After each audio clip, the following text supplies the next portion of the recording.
Hey, good morning, people. Uh, Kind of seems like Monday, don't it? Does for some reason. I noticed we were talking about Bill Clinton on the off air, and then you start a intro music with another walking hard on. Oh, I thought you were. I was wondering how you're gonna wrap those two together. Uh, yeah, Steve Tyler's the first guy I ever heard of using the "I have a sex addiction" thing. Oh, interesting. Never. Dude, I got that too, but I don't have young girls throwing their panties at me every night. A lack of resources. Exactamundo, and a wife that would kill me. Oh shit! I just realized I got a door open. I gotta go close it before it gets super hot. I'll be right back.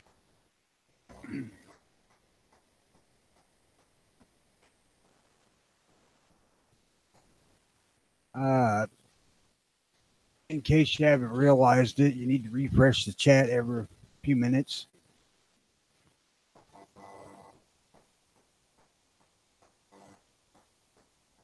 Because there's a glitch going on. So, Yeah, I'm just waiting for an update over there. So, like Tony said, just refresh every once in a while. Here's the YouTube side. We watch it on both. I'm gonna actually take a second and go grab my keys and grab something out of the van so it don't cook today. I'll be right back.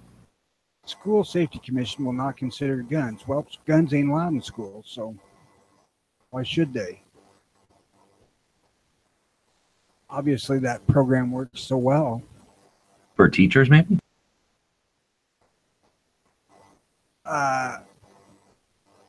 I'm just kind of reacting to what I saw on the news this morning about that Clay posted, where they were almost incredulous that they weren't going to do a study on guns and school violence. Like, they're trying to promote safety. You know, what the hell does a study of guns have to do with safety? You need to do a study on how these fuckers get these guns, why they're able to get them when they clearly shouldn't have them. But that's really dancing away from the issue of how to keep kids safe in schools. And, I'm one for hardening the facilities, but, you know, there's people that are just fucking nuts, and there's really not much you can do about that, with the exception of placing people in schools that are able to deal with it before children get hurt,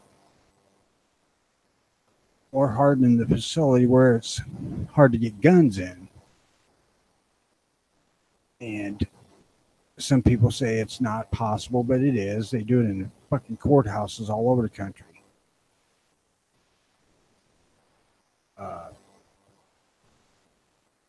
But no, I don't know what the hell they're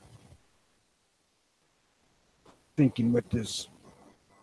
Well, yeah, I do know what they're thinking. Everything's about guns, anything to make guns look bad.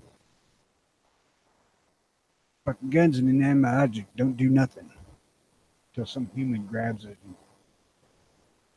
uses it with ill intent.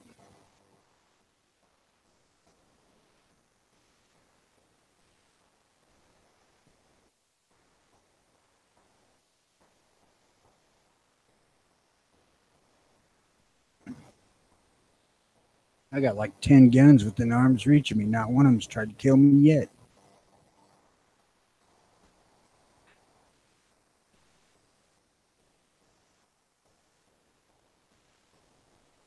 Granted, I have locked the 44 Magnums away because they do try to bite me,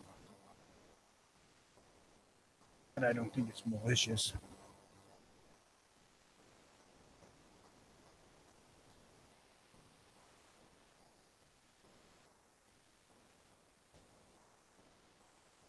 Excuse me a second. I'm cleaning out my pipe, so every time I bump it, I get fucking ashes all over my desk.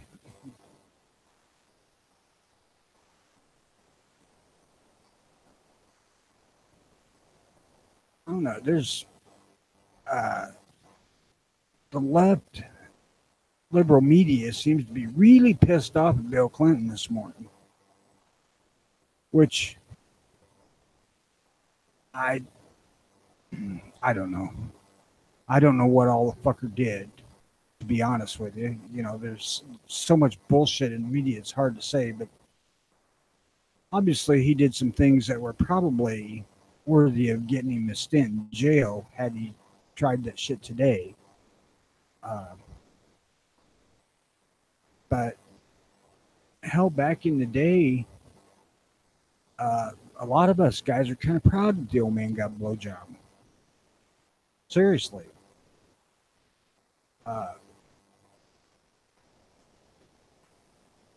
You know, Well, like you're saying off here, even if he isn't the president, which by itself has a lot of, people are going to do what you say because you're the president or whatever.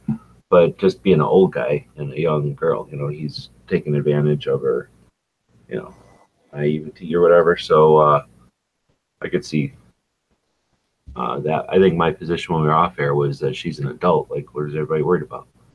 But like you said, she's young. Right, and underage range, experience. That's clearly an issue, but it's not a crime. Yeah, she was. What would you call that? A moral whatever, something.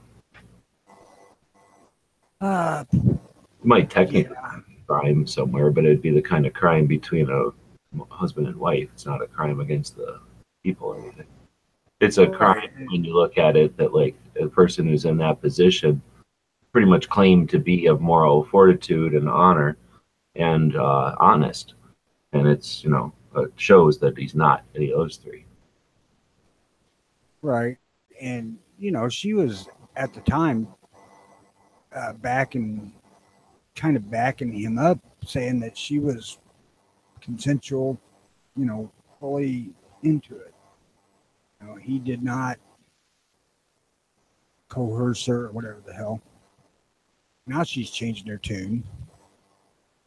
But I tell you, if you take that situation away, who really cares what the situation was? It could have been, I like 2 scoops of ice cream instead of 1 on my ice cream cone. It really doesn't matter what the situation was. The fact that it was brought to a national significance in the White House is just not a black eye. It's just the kind of thing that's like, it's human life and everything, but seriously, you're the guy that had to bring it to the White House again.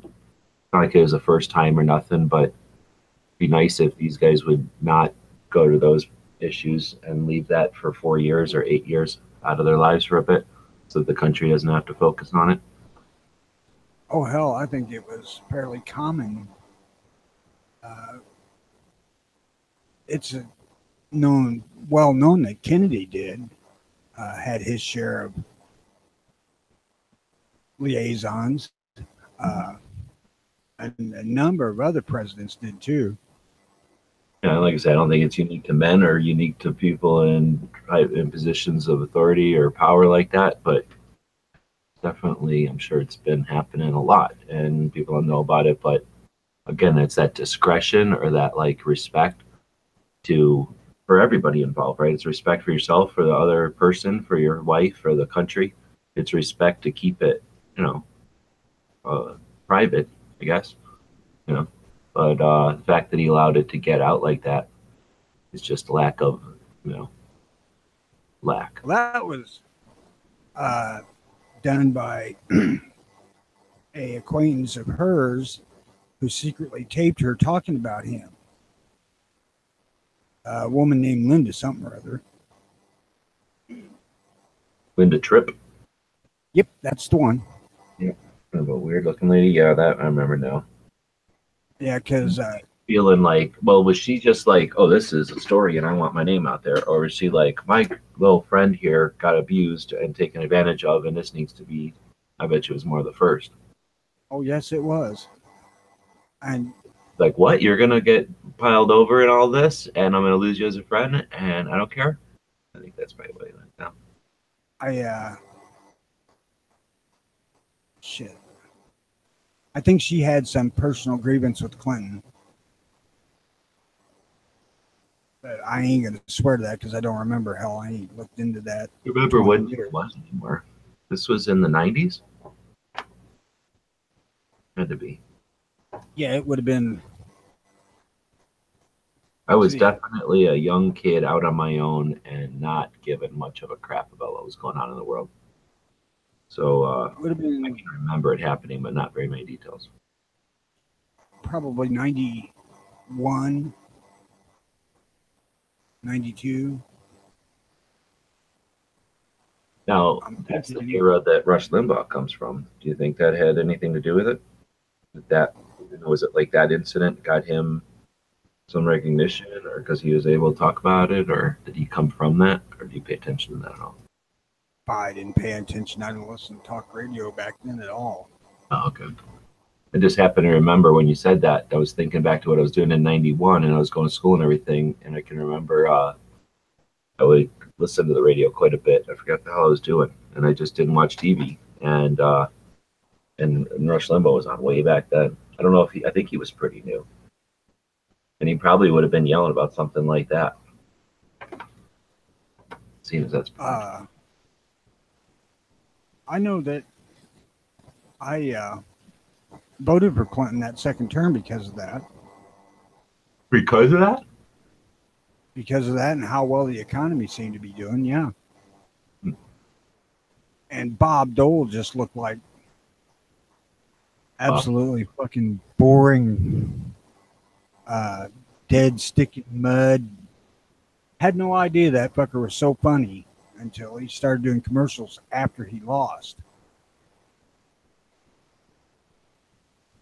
Why the hell didn't you show that shit while you was campaigning, man? Hell, back then Bob Dole looked more like McCain than McCain. Well, when you say that, that I'm sure there was some amount of performance, like at the moment when he was on stage or whatever, he just choked or something about his delivery or something made him seem bad, like they say with Nixon that time. But I wonder how much of that was, you know, television, like people that are ultimate at their craft, taking a television and using it like a paintbrush, or a camera and using it like a paintbrush, and using the directing tools like, the use like a painter uses color and stuff. Like they're going to be smooth and they're going to have ultimate awareness of what their consequences are of the way that they film or the way that they direct or the way that they edit or whatever.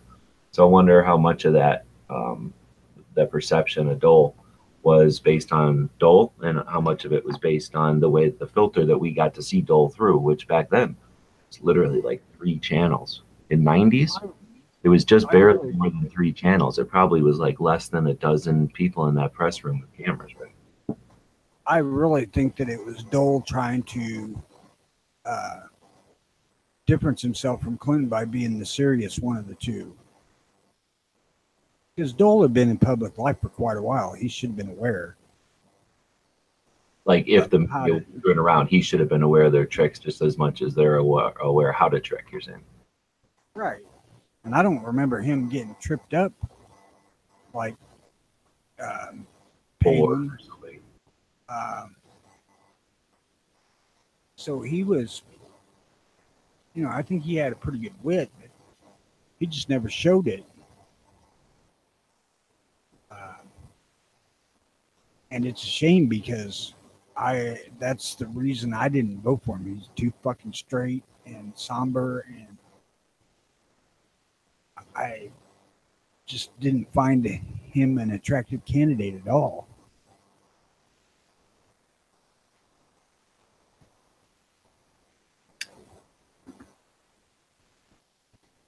Shame too, because after the fact, it turned out he was funnier than shit.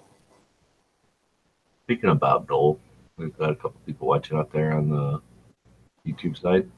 And just to remind everybody on the gun channel side, I've been over here fiddling with it, but waiting for an update to go through on the chat server.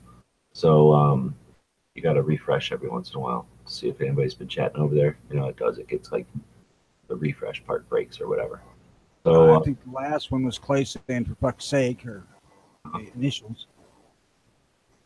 I thought it was a 4-fork system because he uses a fancy 4-fork system when he eats. Nope, I'm pretty sure that's "for fuck's sake." We're going to talk about what today is. I think it's important. Today is, I don't know what number it is, but it's the anniversary of D-Day. 47. Or no, yeah, 47. No, what am I saying? 74th. Dyslexic. 74th. I'm kind of a student of World War II. I really got into it when I was, I don't know, 45, when I started realizing what we weren't told or taught about it in school. It was probably, it's probably early 40s. When I went back to college is when I started stumbling into this shit. And then I really started just going and looking at things, every freaking documentary I could get my hands on. And man, those guys, I don't know how you get so many guys to go out there and get fucking killed the way they did on D-Day. There was bunches and bunches of brave men or people that were willing to or able to overcome their fear and do what had to be done. But man, lots of people died.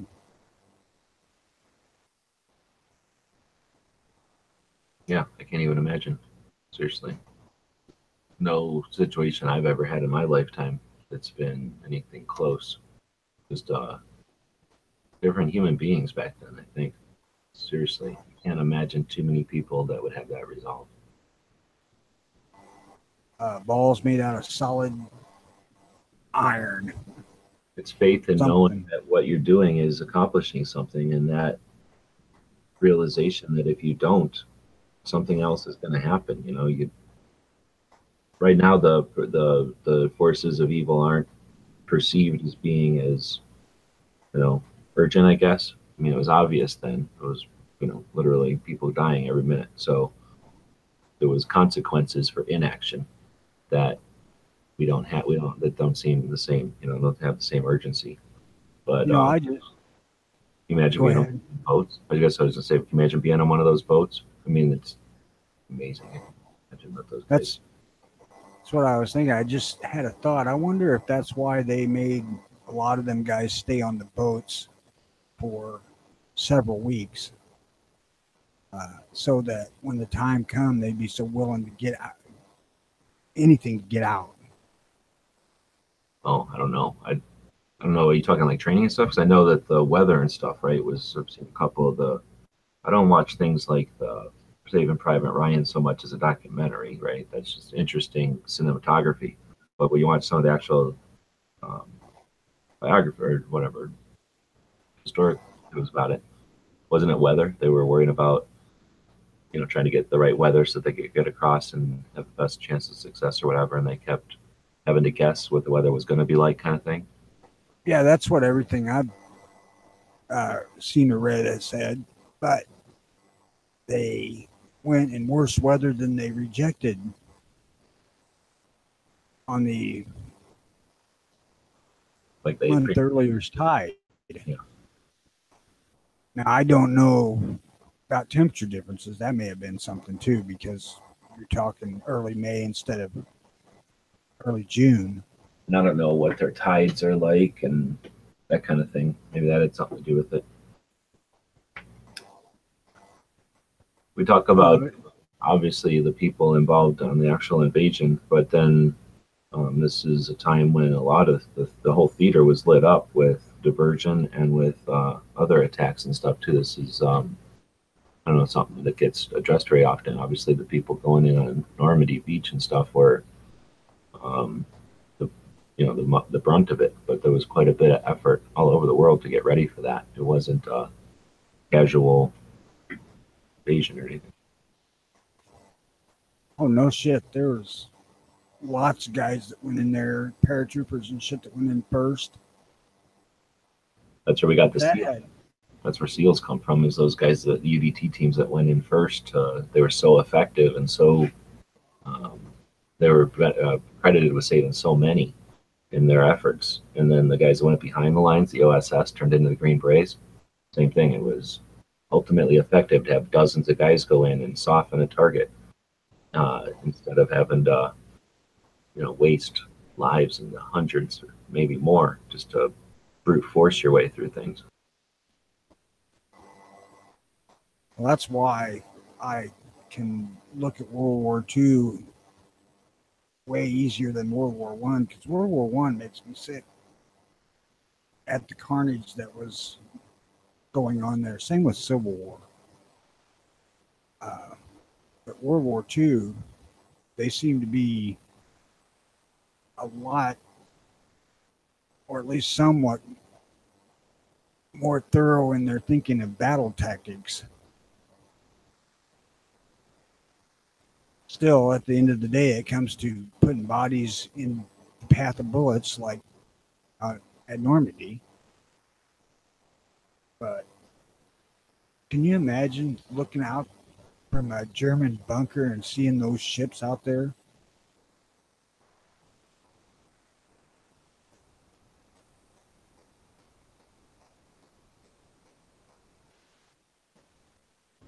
What's the movie about the guys that go in to screw with those bunkers? That was based on real, right? They go in, they parachute in, they come back and take out a couple of bunkers. And they were trying to take out the things that would turn on the fire in the water, I think. Like they had a bunch of gasoline that would dump out into the water and then light it on fire. They were trying to turn off the controls to that. So they sent some guys in German uniforms and shit and took out this bunker. Oh, hell, clarified. FFS is 44 slug. Damn, I should have caught that. Board Club, BBC. I don't know what that movie is. That's about the only World War II movies I've watched in the past few years of John Wayne stuff.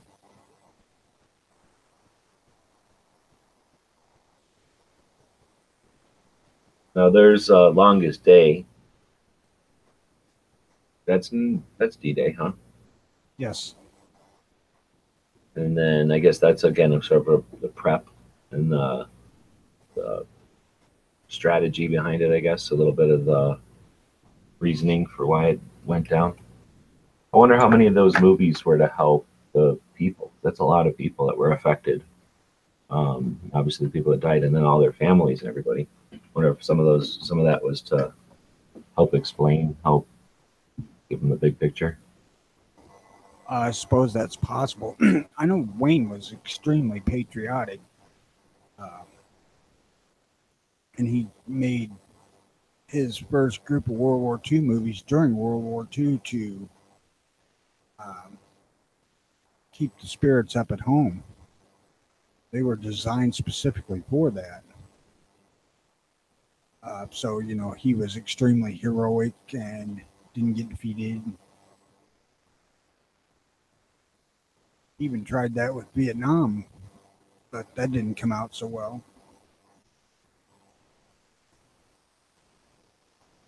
Uh, Different climate in the country during the Vietnam War, and the Green Berets was not without controversy.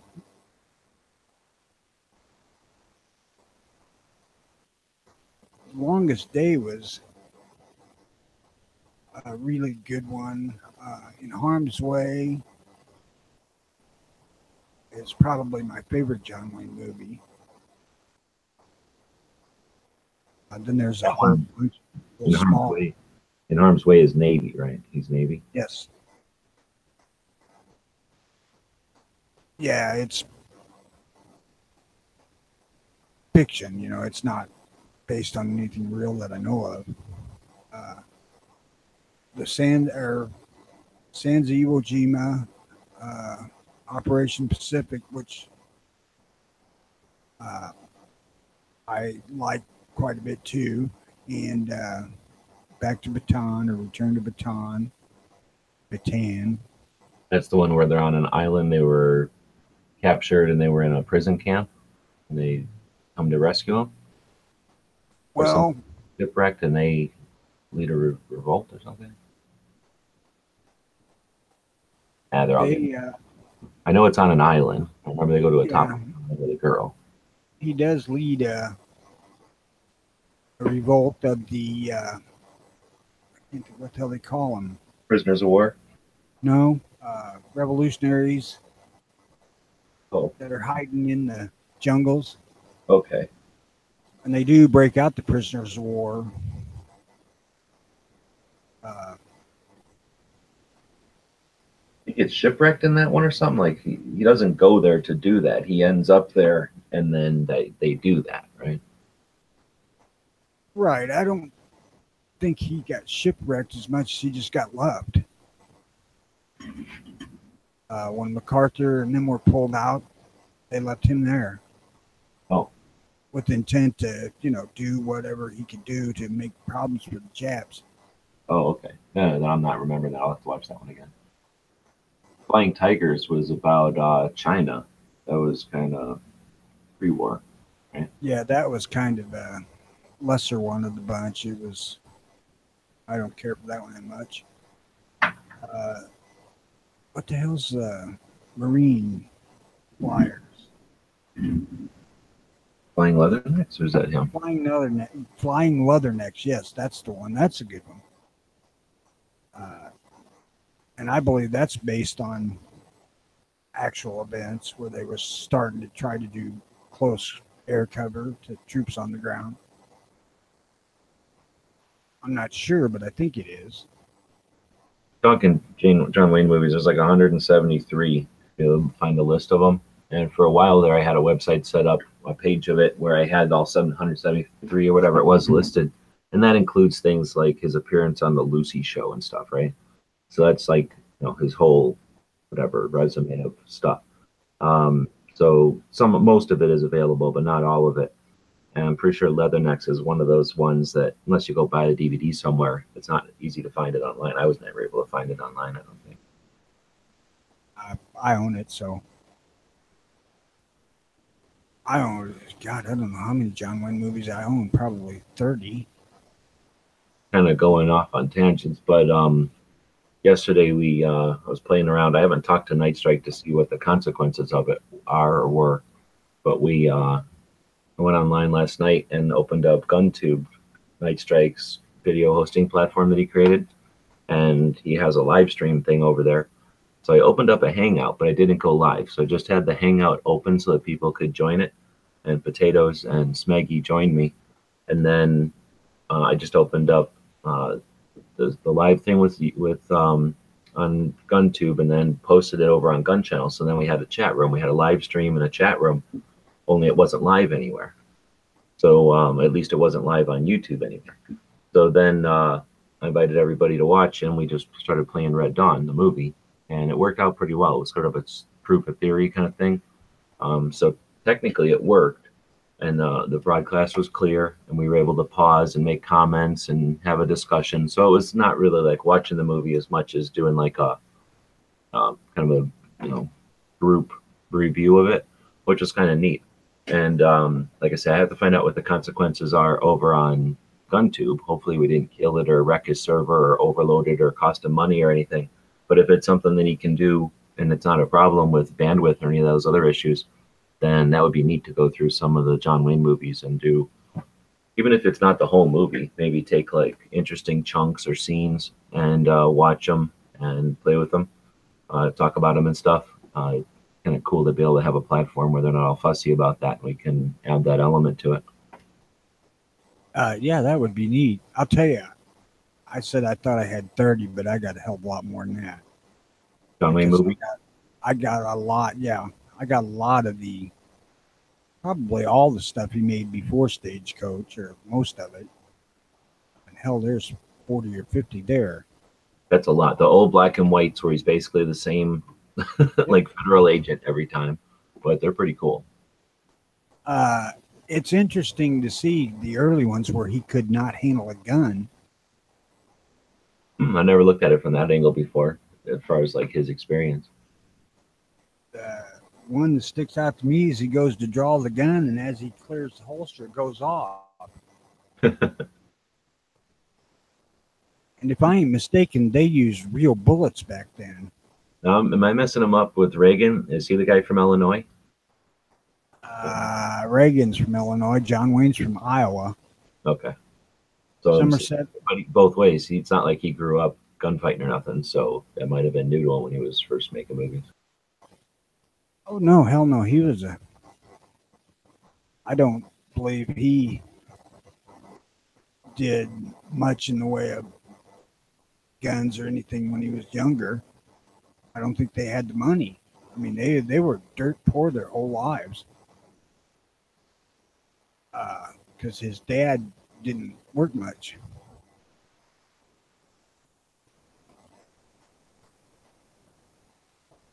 But no, there's a couple examples of piss poor gun handling on his part, and then about a year later, you're talking 33 to 35 maybe. He's twirling that gun like a pro. Imagine like the same with horse riding. Now he probably had pretty good experience riding a horse back then, But yeah, especially if they're poor. even that though, even coming into it, knowing what you're doing, just growing and being older, you're going to have more. But I bet you spent quite a bit of time on a horse as an actor because you're going to do so many takes and whatnot. I can tell you that there's a scene where he's coming up on a bad guy in a wagon. He's going to jump in the wagon, throw the guy out, and he slips off the horse to jump on the wagon and misses. And they just kept rolling. He got up and run, chased after the wagon to jump on it. Like I'm pretty sure him. I'm like, damn, you just about got it with the wagon wheel, buddy. That was back before he was fat and couldn't run no more.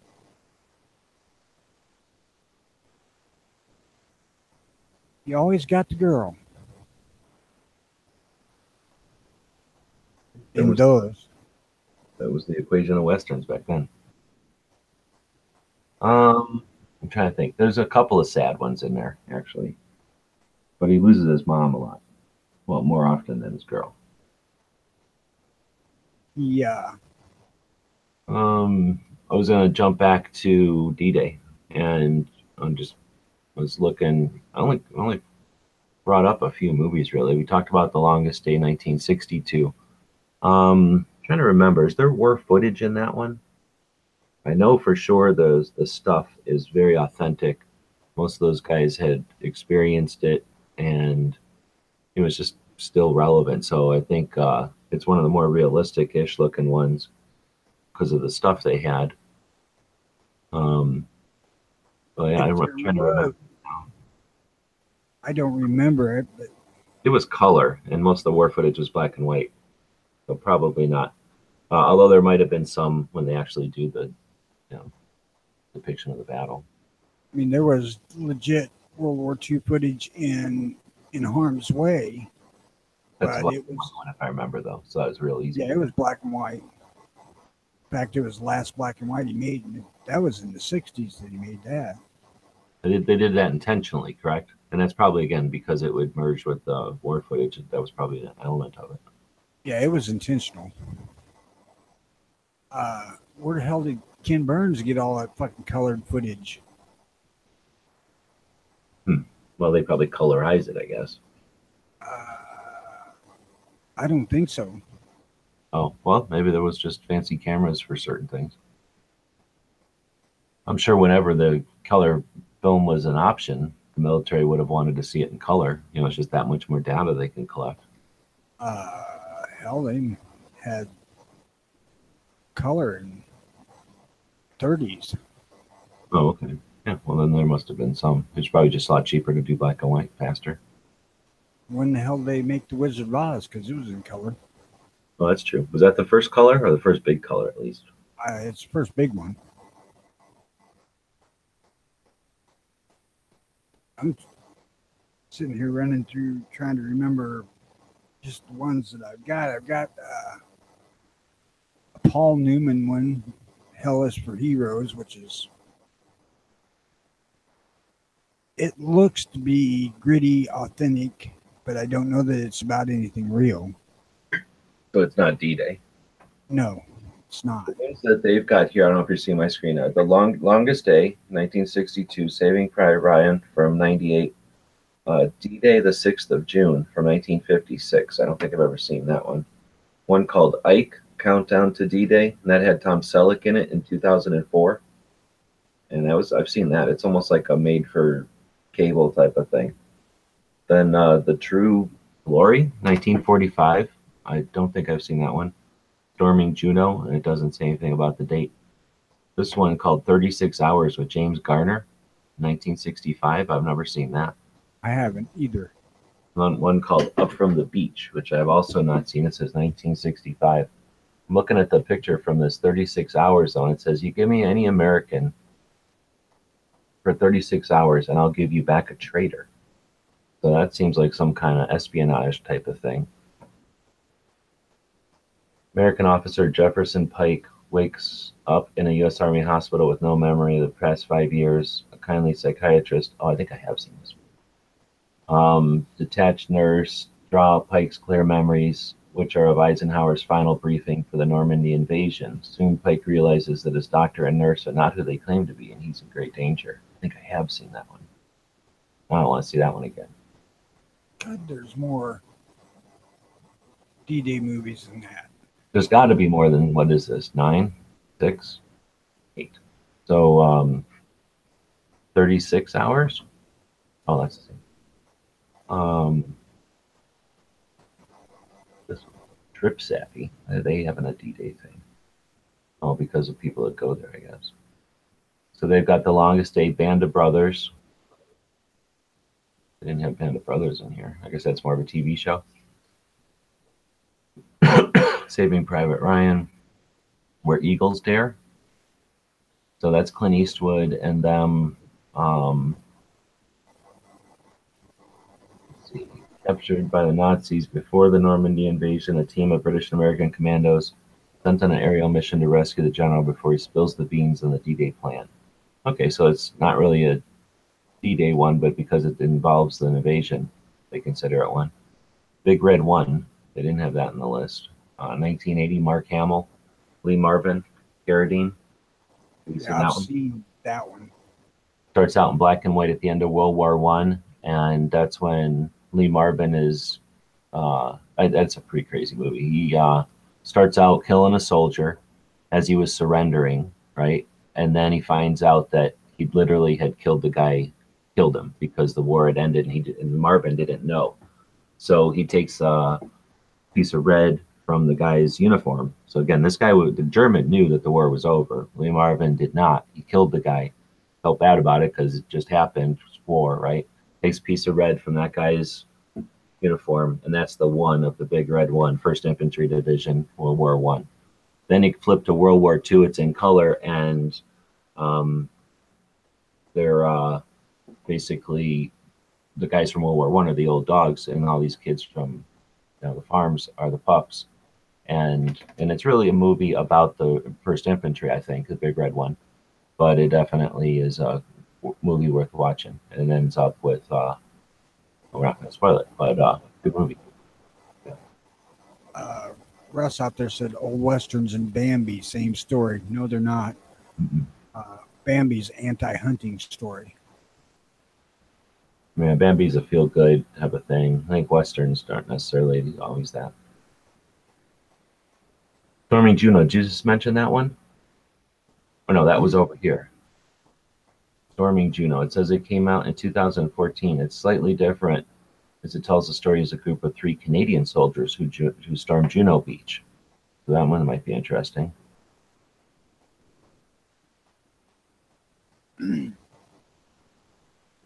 What the hell? How do you get to the rest of this stupid article? Well, they say that Saving Private Ryan has pretty damn realistic beach storming scenes. I don't remember it being particularly standoutish to me. Which one? What movie? Saving Private Ryan. Oh, 1998.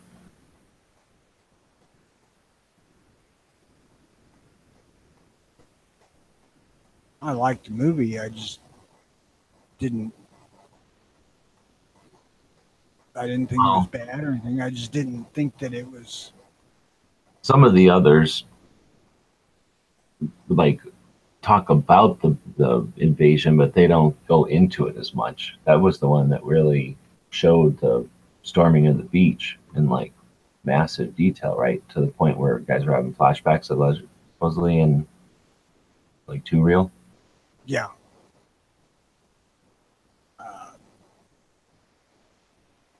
I think that's the one though.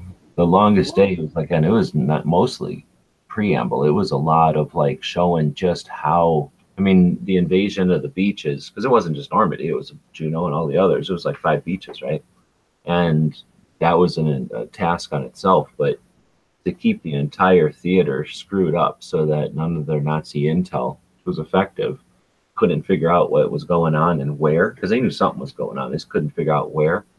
I think Longest Day was tried to show a little bit of how much was involved, like how big an operation it was, to get ready to soften up and to keep them guessing so that those guys could be the most effective and their lives would be for the most effect. Yeah, there was a lot of stuff in Longest Day.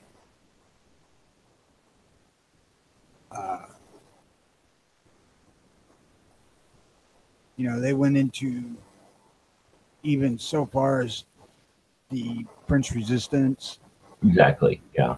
And the paratroopers and a little bit of the Nazis and what was going on in their minds, and tried to explain like what was going on from them, like what they were experiencing of all this like flash and distraction. And the funny part of it is, if you listen or watch the movie, you don't get the sense of the officers from Germany that they portrayed as being the same thing that was in Germany, the Holocaust and shit like that. These guys were just officers trying to fight a war. And I don't know if that was done purposefully or,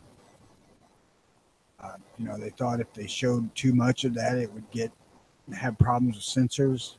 It's no telling back then. That's true. They have this one called Overlord from 1975, a British view of D-Day seen through the eyes of a young soldier, archival footage, and then they say from 1975. I don't think I've ever seen that one. Have you seen this one with Tom Selleck as Ike? I've seen parts of it. I don't know if I watched all of it. It's okay. It's not bad. I mean, anything Tom Selleck's going to be participating in is pretty decent. And hard to picture Monty Walsh bald.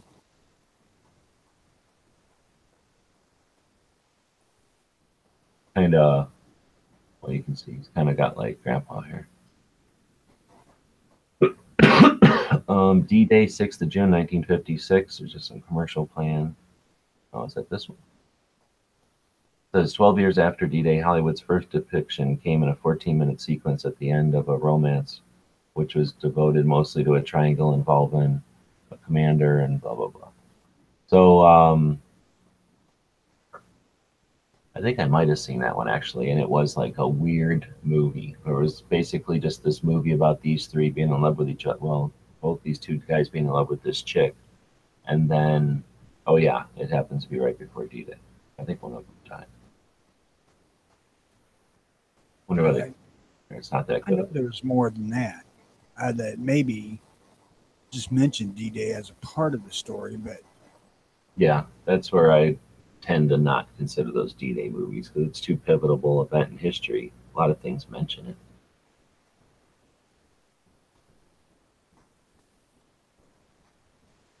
Books, I don't read enough, so I can't talk about books. I I don't have any Unfortunately, at this books. point, we don't have any real um, um, people that were there anymore. There are just a few vets from World War II even around anymore, right? Yeah, we're about to lose all of them. It's a shame too, because if you can find somebody that remembers, that their mind's still sharp, uh, you can get into the most interesting conversation of your life talking to some of these old guys and their experiences. Yeah, and then just you ask them about the thing, the point of view from somebody who's there every single day thinking about it, compared to somebody like you ask, some friend of yours who was here, blah blah blah. What do you think about such and such? Like, oh, okay, their experiences from the news, maybe from conversations, but then they go on with their regular life. So whenever it comes up on the news, maybe they think about it for a few moments, or maybe for a few hours. One day they go to a demonstration or something, but for the most part people were able to switch on and off anywhere whenever they felt like it when you're home side. So when you start talk to people who are over there, stewing in it, soaking in it, coming out, having been you know, bathing in it the whole time, you're gonna get a whole different perspective on some things. Like talk to vets every once in a while. Well, every once in a while, I talk to vets. I talked to this one guy, and he had a crazy um, perspective on all of Vietnam for me, and made me rethink.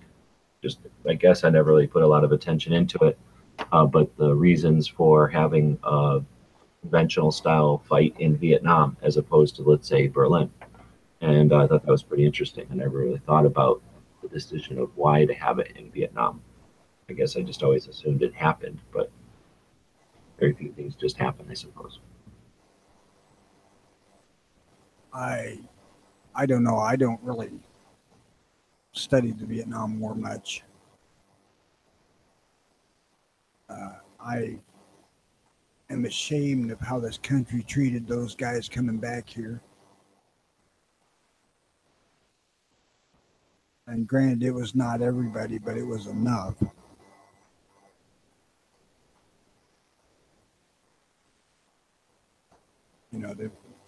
These poor bastards are drafted and sent over there, and they come back with people cussing them and spitting on them and shit. Fuck that.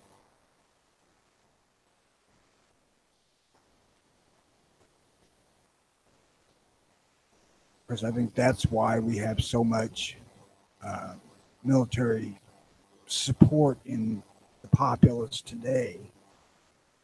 It's because there's enough people out there that are guilty about the way things went back in the Vietnam era.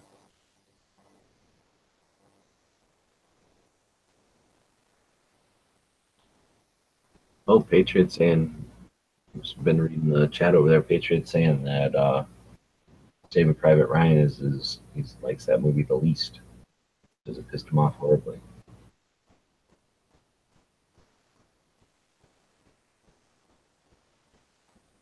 I thought the movie was all right. I mean, seemed to be pretty realistic, but um, I didn't like Hanks getting killed at the end.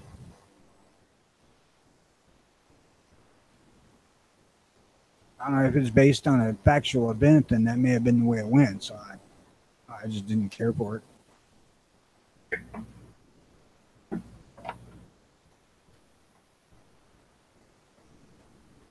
I'm going to step and look at what movies I got here because I'm sure that I got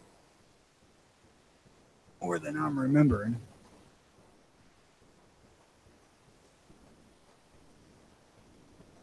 So Russ is saying, was there ever a movie made about the paratroopers on D-Day jumping behind the beaches? The Longest Day touches on it to some extent, and they have a glider. One of the Longest Days, I don't know what they call that, where they have a lot of people. There's a lot of movie stars in that movie, and it's sort of I don't know, it's like a patchwork or a quilt. It's like a bunch of little stories. They all get woven together, and then of course they all conclude with invasion. So one of the stories in the movie is the guys in the gliders and touches on these guys. So I guess they're paratroopers. I guess they're gliders. But then it has a bunch of the little dudes they would drop out that were Rupert. owls that look like paratroopers to fuck with the Nazi spotters and shit, so they didn't know where the real guys were. A British invention that we don't hear that part of. That little guy? Rupert, yeah. Oh, that was the name of it? Yep. And then what, it had firecrackers, so once it hit the ground, it would make a bunch of noises or something. So it sounded like they hit the ground and started making noise, started firing, and then Nazis would get all confused, shoot each other in the head, take themselves out. They did show the paratroopers going in, and some of them getting off course and landing in that town, St. Mary-Glees, and the slaughter that was. It was a pretty thorough telling of that whole story. I don't know that it was all factual, but I think it was meant to be based on actual events.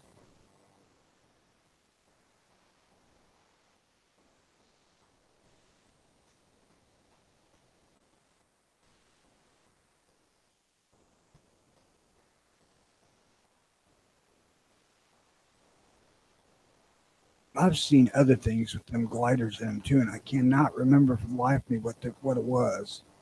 I just did a quick search on Google, and it says there's a thing called Drop Zone Normandy 1944, and it's an hour and 24 minutes on YouTube, and it's a U.S. government film, documents the massive parrot drop that occurred during the Normandy campaign. So that's probably the real deal. I'd rather watch that probably than some dramatization. Right? Oh, me too. I watched the propaganda, but at least it's legit. I watched all the World War II documentaries I could find back when I had internet that would allow me to do that shit.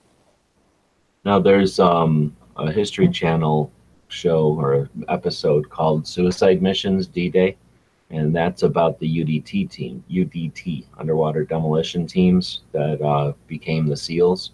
So, World War II is where our special operations all came from, and SEALs, I've only read about that myself. I have not seen a cool movie or anything, or even like anything other than that History Channel type of thing. That would be, I think, a neat topic, because obviously SEALs are super popular and everything, and it'd be neat to show the history of them. But those guys, sort of like watching something about pioneers and stuff, where the cavalry and the Indian Wars, where these guys are doing everything with steel, wool, and leather, right? These guys are swimming in underwater in freaking Europe to disarm water mines and clear shit so that the boats can get out, closer. And they're doing all this shit underwater, not with neoprene and scuba tanks and shit, but with like leather and probably lead. And there is a documentary that covers several of those kind of missions. Oh, okay. In World War II, and I cannot for the life of me think of what it is. But the first one I can remember was the blowing up of Hitler's heavy water plant in Germany. There was one in the group. It was about 10 different things that they showed, somewhere in there, 8 or 10. One of them was that big shipyard down in France where they run the old battleship or cruiser, whatever the hell it was, full of explosives up into France to destroy that place.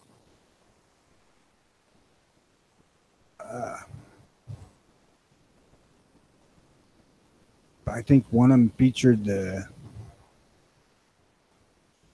guys from one of the Nordic countries, and I can't remember which one it is, Norway, I think,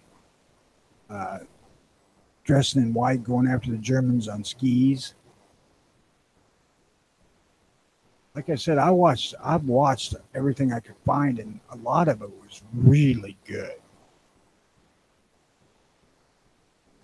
that Ken Burns, the war, that's good, even though I'm not a big fan of Ken Burns.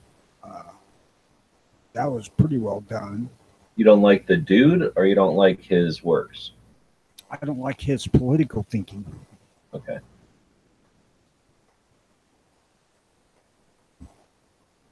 Uh, but his work on that was really good.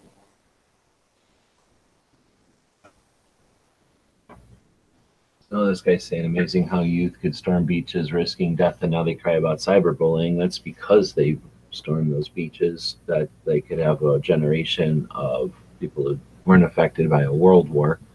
And then they had a generation of people that weren't affected by pretty much anything. And then they had a generation of kids that were, live in a whole different world where it's not even a threat. The Cold War, in fact, is even gone. So, I don't think that our kids couldn't. I just think they're not called to. But I suspect if we had reason to, that we're built of the kind of stuff that our forefathers were, at least in this country. We're the best of the best. People come to this country with an ambition and an eagerness to be on their own and to be self-reliant. And we're stock of those people. So yeah, we're sitting around without danger, not the perception of danger, so flat and lazy. But I don't think that means we would be if we had to. I don't know, man. Sometimes it looks to me like we're raising a generation now that's too stupid to live on their own or survive on their own.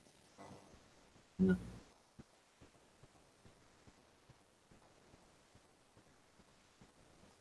You know, what the fuck ever happened to sticks and stones break my bones, but names can never hurt me? Jesus Christ.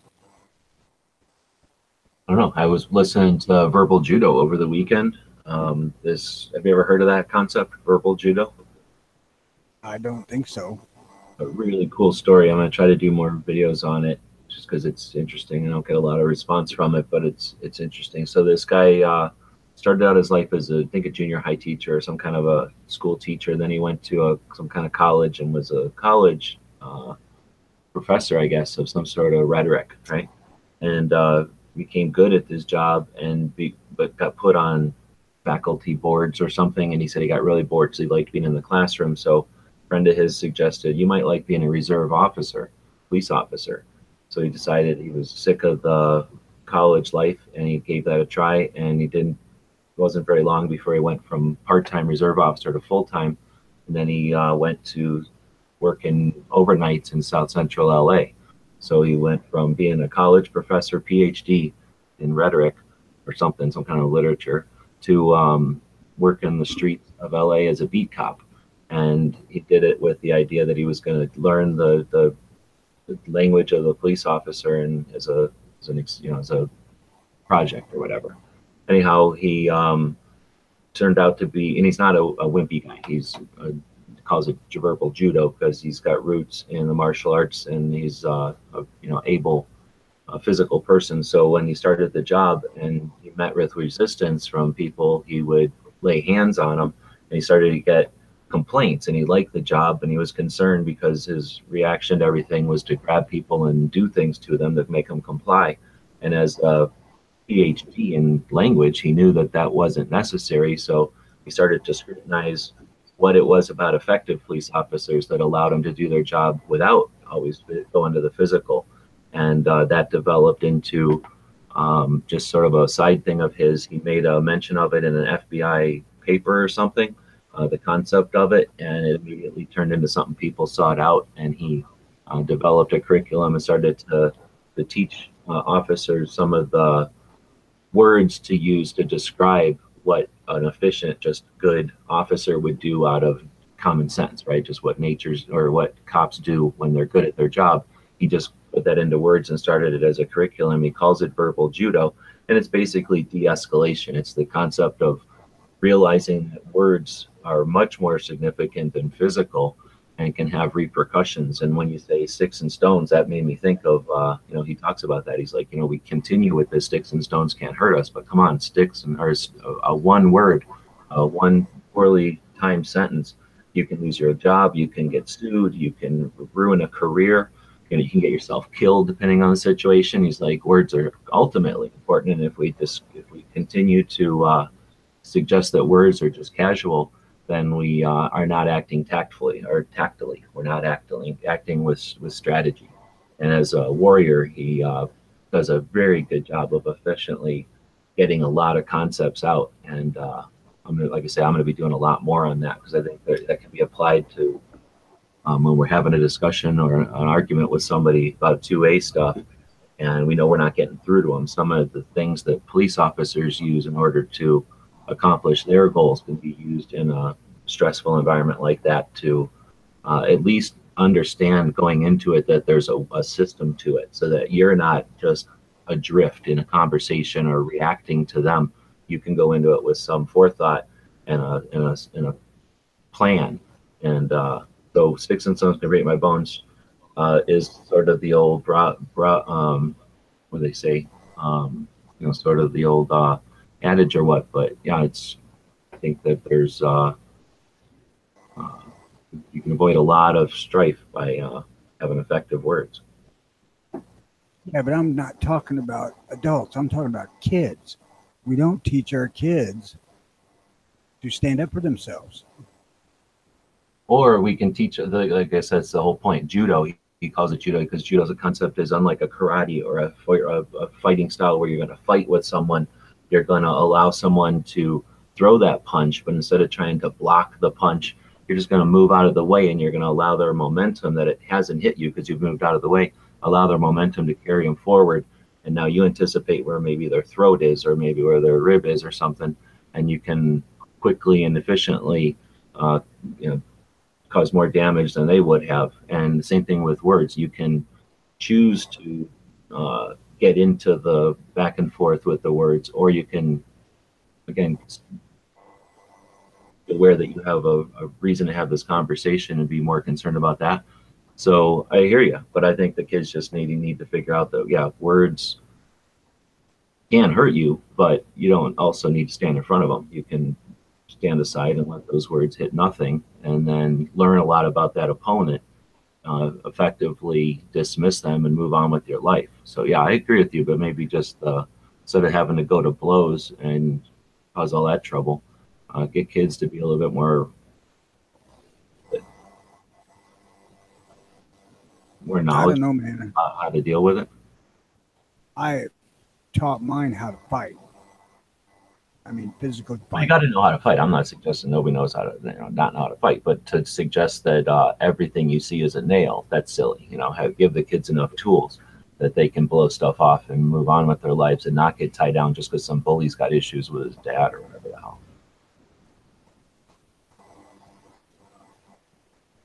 I had my share of visit. Well, I had one visit to the school over my eldest, but my wife got called to school several times. And, when they called me to school, it's because wife was at work. And I said, I'm not doing nothing because she did what I taught her to do. Defended her little sister. And the school just didn't bother calling me no more.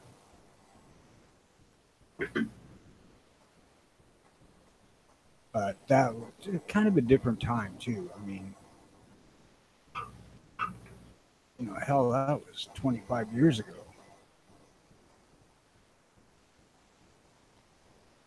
Moving along from there, it's been a couple of days since we've been doing the show. Have you been getting any emails from people as far as news? I heard that something happened in Illinois the other day that was bad news, unfortunately, I think.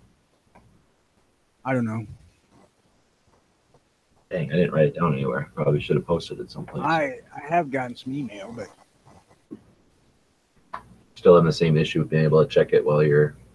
I can check it now. Did you say that they're working on the cell towers in your area now? I hope the fuck they're done with it. But that wasn't that. That was just because I was out of high-speed data. Well, last month, but now you're dealing with like a physical thing where they're trying to upgrade a tower or something you're saying, and then they told you the experience and outages or something. Yeah, I just didn't have freaking internet Monday. I was on here until maybe it was Tuesday.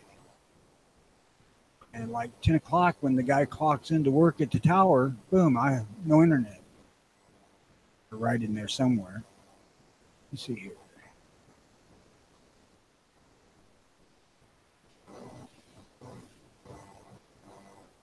So far, what I've got is from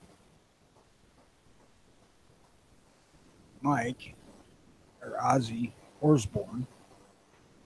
Is a I got to get it open. It's a map of the counties that are sanctuary counties now. Come on, damn it.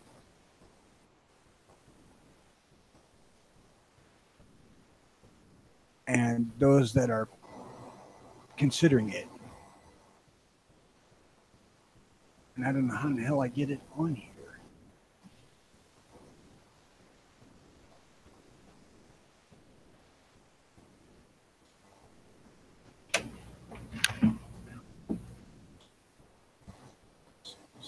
Oh, there it is. Dano, thanks, Dano. Posted on the main page. So we'll see it when we go through the main page of gun channels. But Dano posted a thing about Deerfield, Illinois. You ever been to Deerfield? I don't know. Don't move to fucking Deerfield. They literally Oh, I put in wouldn't move law that they're going to confiscate guns. You got to either sell, move them somewhere else, or turn them in. You have to turn in any assault weapons, anything that looks scary. It's more than that, too. Was it all their handguns also? I think it's handguns that hold more than 10. That's insane. But I don't know. I haven't looked into it that thoroughly. I just read what Dano put. Some sort of ban where you had to get rid of them, but you didn't have to turn them in. I don't think. Maybe you did. Oh, you could turn them in, or you could get them, transfer them out of a township or whatever the fuck that place is. But in Skokie, if I remember right, you could take they would say you can't have pistols at your house anymore, but you can leave them at the police station. So you could leave your guns at the police station and go get them, go shoot, like prove that you were going shooting somehow, or like somehow sign them out that you're going shooting. Go shoot with them, take them back to the police station. Pretty sure that's how it was back in the day in Skokie, Illinois. So now this is Deerfield saying, oh no, that's too risky. Just can't even have them. And it's one suburb of like a billion suburbs. I don't even know if there's a way to count how many suburbs there are in Chicago. And they're probably all about as big as like I don't know, a couple of miles maybe. They're tiny. So I don't know how big Deerfield is, but it's ridiculous. That's changing a law like that in the midst of the rest of the world changing. Well, part of the problem that they're going to have is if they've included any handguns on that list, the state has preemption law. No community can make a law about handguns, period.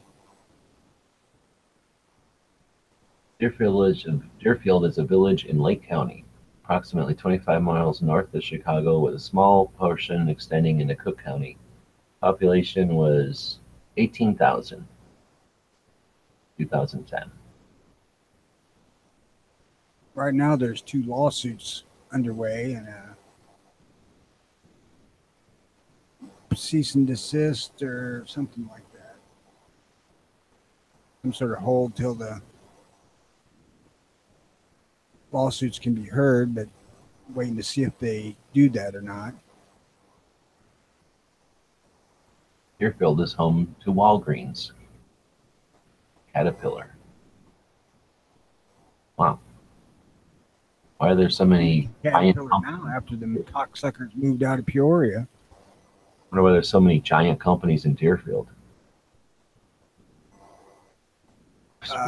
Caterpillar said it was logistics.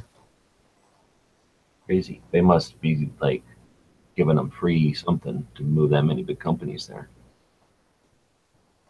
Caterpillar had big plans for a brand new office building and facility here in Peoria, and they just abruptly canceled all that and moved to Deerfield. Fucking bastards. And really put the hurts to Peoria.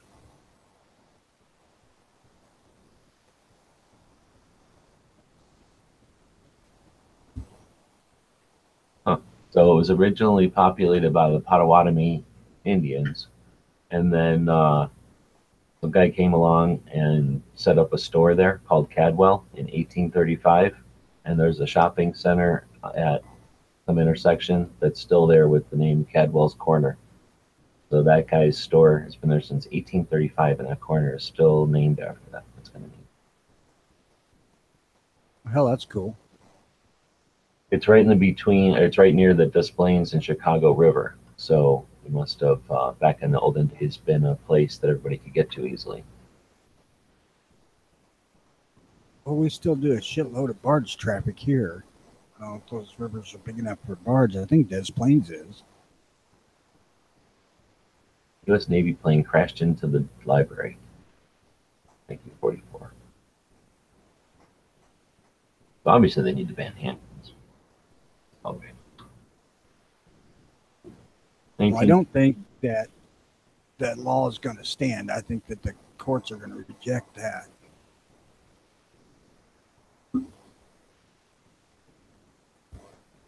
I mean, they're talking, if you don't turn them in or get rid of them, they can arrest your ass or fine you.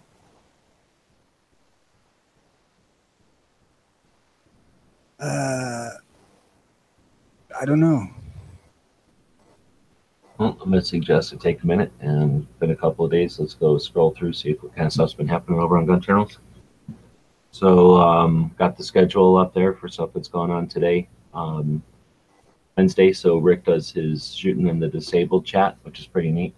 That's what got David over to Gun Channels, and now he's doing the shows with Rick, as well as the AR stuff with Dead Horse, which are freaking awesome. Next Generation of Clover Tack is tonight. Matt does his Geeks chat tonight, and then Jesma is starting a new show called Eyewitness Fake News at 10. It says Random Pro 2A Topics. So he's got that. He separated his Spec Ops show from the Gun Gals. At least they're not side by side anymore. So Gun Gals is Sundays. He's going to do the Spec Ops, I think, on Friday. So, or maybe Thursday, I forget now, but it's in the schedule. But anyway, today's his new show, Eyewitness Fake News. So we'll see what's going on with that. I'll post to the Brownells one-day sale. Appreciate that. And then he's got I guess he used the code NCX.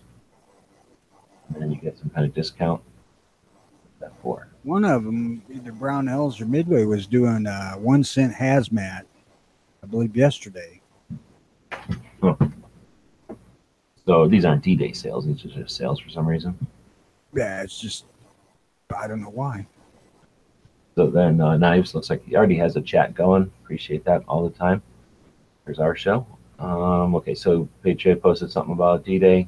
I guess we should probably go through here a little bit since we're going to have quite a few days. Moon posting a picture over there. I really like that because, number one, Moon takes good pictures, but I also like to encourage people to use the picture thing. I like to look at pictures, so post your pictures. Daniel, there's that thing about the thing in Deerfield that we were just talking about. Ghost had a show last night. Knives always kicking in. I did a show yesterday about the 1934 National Firearms Act. Dug into that, and it was pretty interesting. Found some neat stuff. I got a bunch of stuff ending today over on the 24/7 Gun Show. So if you click over here, I'll talk about that later on the show because I got a bunch of die sets and stuff that Russ is going to just steal from you if you don't bid against them. Knives again, posting 2 or 3 shows a day, putting in all the work over there. You can always buy a sticker. We use this picture here because you can buy that sticker off of the Gear website store for 25 bucks. As soon as I get that order, $20 gets sent to Knives and PayPal. So thanks for people who do that every once in a while to give Knives a little gratuity for doing all that effort. This was a neat song. Have you heard this Shotgun Boogie before? Dad stands in the corner with the barrel so straight. I look out the window and over the gate.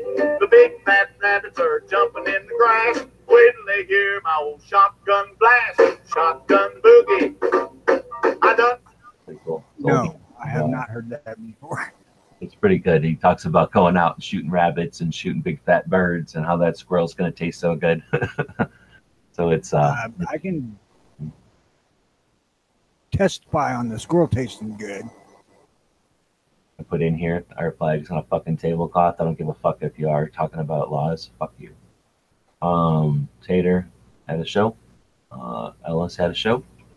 Tardot did a neat thing. What are the top 5 things that happened to your guns if confiscation ever happened? So he's asking people to send him some suggestions for what happened to your guns, right? If confiscation ever happened. And then I guess he's going to act them out for some sort of a project. So that's kind of cool. I like that he's playing around with internet here. Josmola's talking about those new shows. I don't know what's going on with Raphael. Maybe the camera broke, changing his profile picture all around. I don't know if that was for something, if he was playing around or what. Matt had a show, yesterday?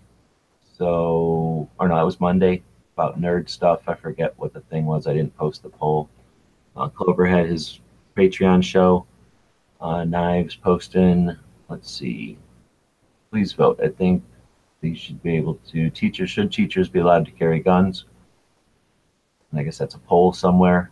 Back in the day when we all were on, just started using YouTube to have conversations. Like at first everybody was just posting videos, and then we all kind of figured out that we're all commenting on each other's videos and stuff. So we started having these conversations.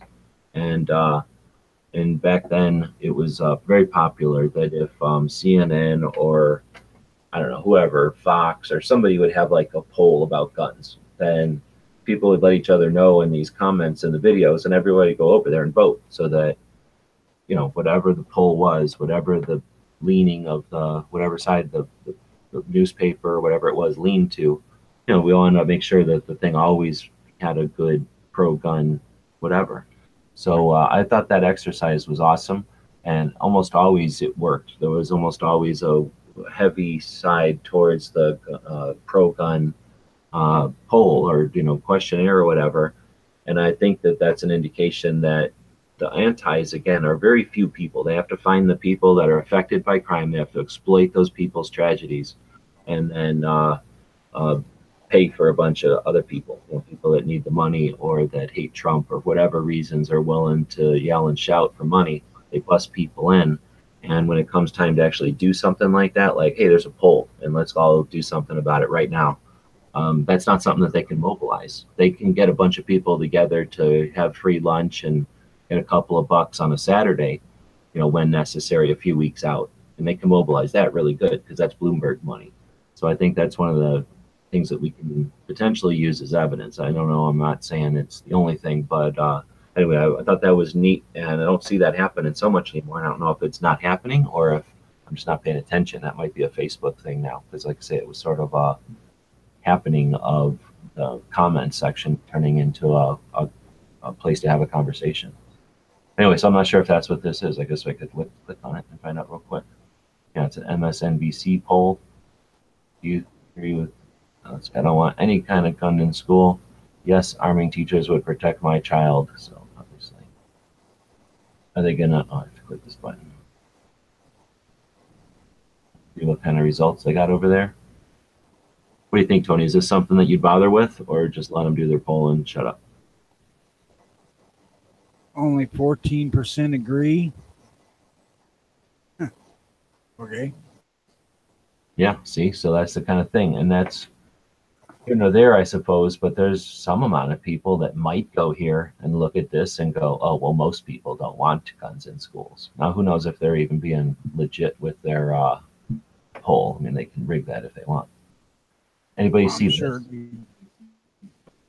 Go ahead, there's nothing. Sure that this is willing on to. The main page going to do that poll myself. Oh, okay. So Midnight posted this scary ass fucking thing. This is in a Walmart. Has anybody ever seen one of these big giant poll robots zooming around a Walmart? And it's got a Walmart name tag on it.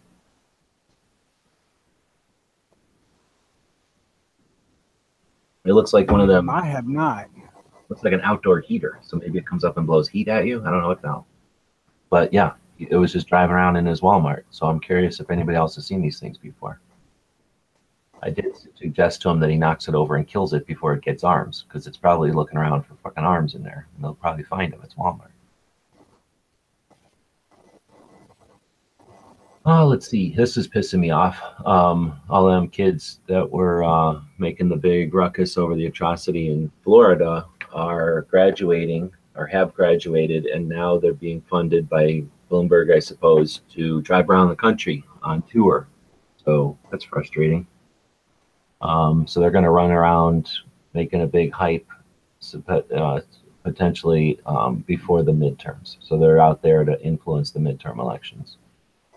So while it's a free country, it's frustrating to know that people are out there wasting so much time and effort to, you know, to what are they doing? They're demanding their rights be removed. They're not just upset about it; they're demanding that all of our rights be removed, including theirs. I'm telling you, raising generations that are too stupid to survive. No, that's 8 kids. I think the whole fucking generation. But there's definitely some vocal ones out there. You can also look at it that the media is freaking dying and they have to remain valid. They have to do anything they could possibly do to remain valid. And if this is something that gets people upset and talking about it, they're going to keep rubbing that wound. Ellis got all lazy because he went over by Night Strike and they went shooting. They didn't. I don't think they even went live from shooting. Night Strike did a show last night, but it was like after everybody left. But it sounds like Night Strike hosted a shooting getting together. A bunch of them got together, brought the rifles and stuff out to Night Strike's place. And that was just Ellis giving an update a few days before, letting people know his shows would be affected by it. It might be that Night Strike doesn't allow other people to film at his place. Travis posted a 357. I don't think he likes being on video. What do you think about 357 SIG? I have never messed with it. You never shot it before? Nope. I knew this girl that had one, and it's snappy. Oh, is it snappy? I kind of liked it, but I can't handle the cost. And as much as I think a rim or a shouldered case is kind of neat, nah, too much for me. Straight wall. I think that if I was going to go for something like that, I would lean towards the 327 Federal. A revolver cartridge. Yes. Basically a 32 Magnum.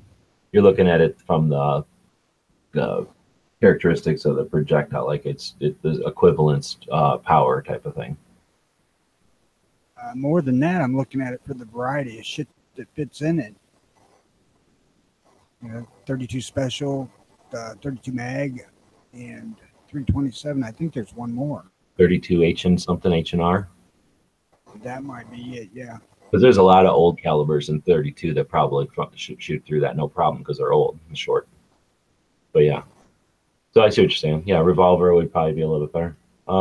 Did I ever own a 357? I think I have a 357 SIG barrel for my 40s. And that's one of the reasons I can deal with 357 SIG, because you can swap it with 40. So it's the same platform. You just swap out barrels. Same mags. It's pretty handy. So if we're carrying around one extra barrel, if you ever do find cheap 357 SIG ammo or somebody gives you a box, have the ability to just shoot it out of your 40. Tina posted a little image there, her new icon. How to buy a tank. It's a neat article there. Right out doing top 5 defensive caliber. Joe, midnight, doing some kind of show where somebody was swimming. This is kind of a neat looking knife. What do you think of this style? Looks like at the tops. Doesn't do nothing for me. I like a filleting knife and pocket knife. I kind of like this style. I feel like having on a backpack or something is just like a general utility kind of tool. You could dig with it if you had to, take care of some business with it, and do some whittling. It looks like it would be good as a machete length too. Yeah, it seems fairly big, not quite huge. And I'm wondering, what do you think this line is? Do you think that they made it with like a couple of kinds of metal, so that it's got some different characteristics here than here? It seems to be like a line as if it was folded in. Maybe it's Damascus. Could be. It's just an obvious line there. Because looks like there's lines in the top nose piece too.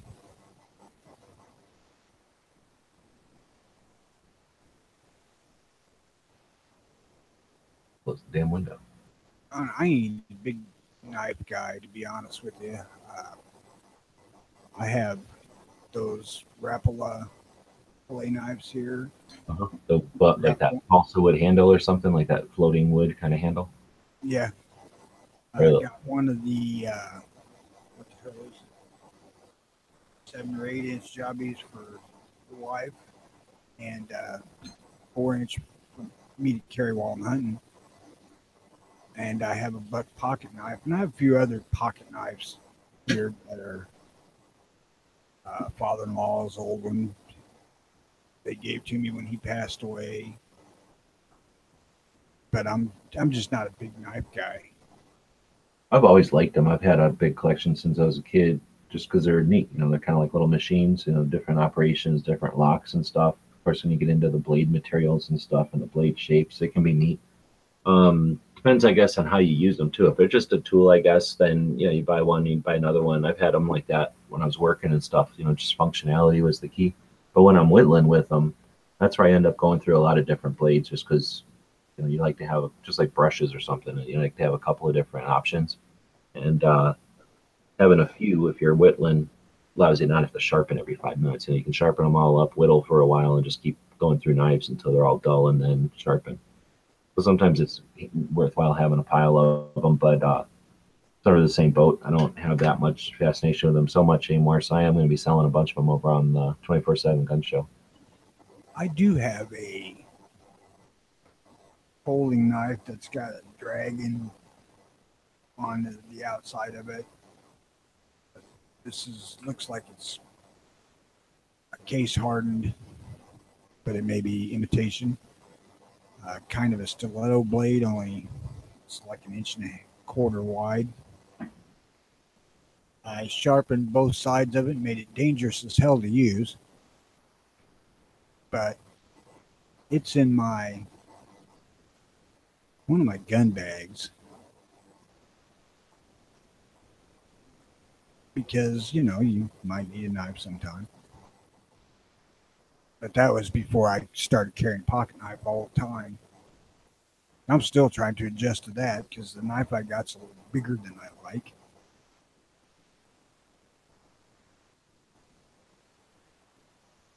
Nice Strike posted this sort of prepper show, I guess, from over the weekend. Delsman had his show. New member trying to find Enrique. Tried to explain to him that you join Gun Channels as a member and you've got a member profile page. I think that's what he was looking for, but Enrique hasn't actually created a channel, so he was looking for a channel page.